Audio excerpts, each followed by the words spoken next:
Today we're going to diagnose why this generator has shut down. The generator operator said red shutdown light is flashing. He tried to reset the event code, but the event code is persisting. It cannot be cleared. The first thing I saw here in this unit, the controller is in run mode. It should be in stop mode, and then we're going to reset the event and see what is the cause of shutdown.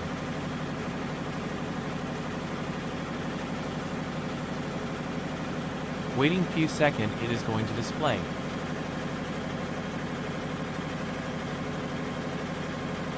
Emergency stop shutdown present, which means the emergency button is engaged. Pretty interesting. Let me check the emergency button.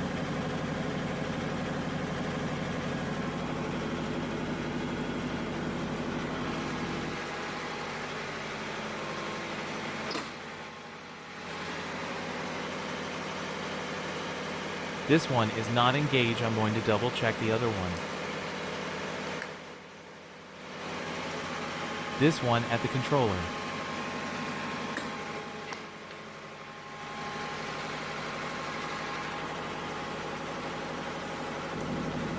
None of them engaged. There is kind of problem. I need to back probe. We might have problem with this switch.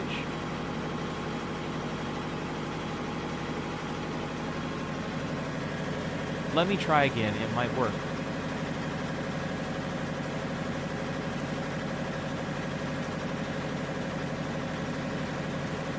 I can't reset the event. Still the problem persists.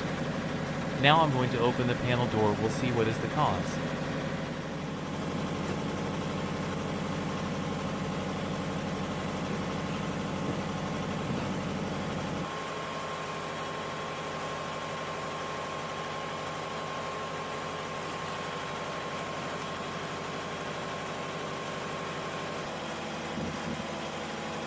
These are the emergency button circuits. We're going to check the continuity. You can use any multimeter to do this test.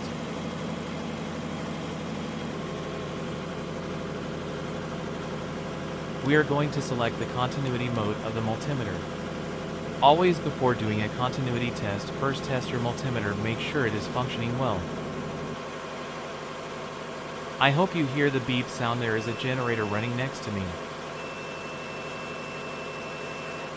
Now we're going to check the switch. Normally it is connected. We should hear the beep sound of multimeter when the emergency switch is not engaged. This switch is not faulty. Let me show you. It is not engaged. When it is disengaged, you are going to hear the beep sound, which means there is continuity. When it is engaged, you are not going to hear any beep sound in your multimeter. As you can see, the emergency button wasn't engaged. Now I'm going to engage the switch and we'll check again. This time there will be no continuity.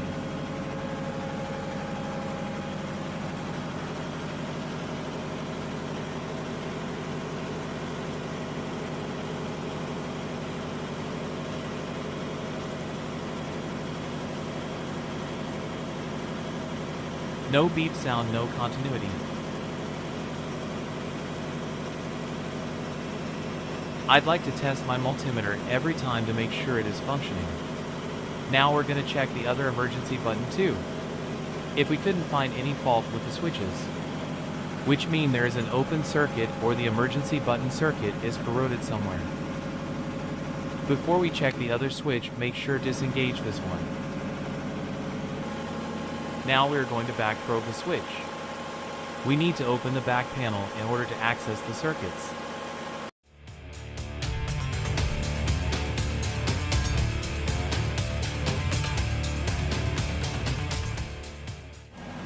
So this is the emergency switch. What we need to do is gently remove this rubber boot to get access to the switch's circuits. There we go. One of the wire is out from the connector.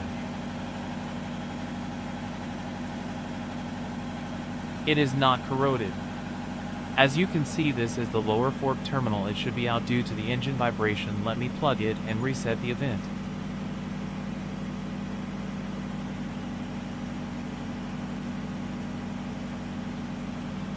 I'm going to tighten the screw later. First I want to reset the event code.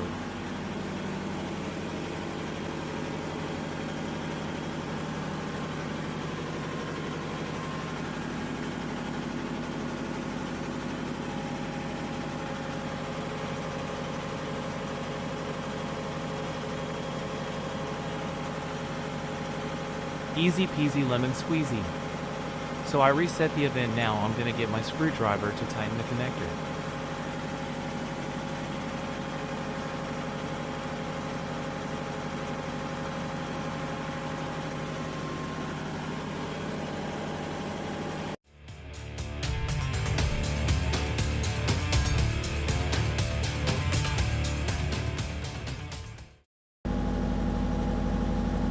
I'm going to crank the engine to ensure there is no pending code.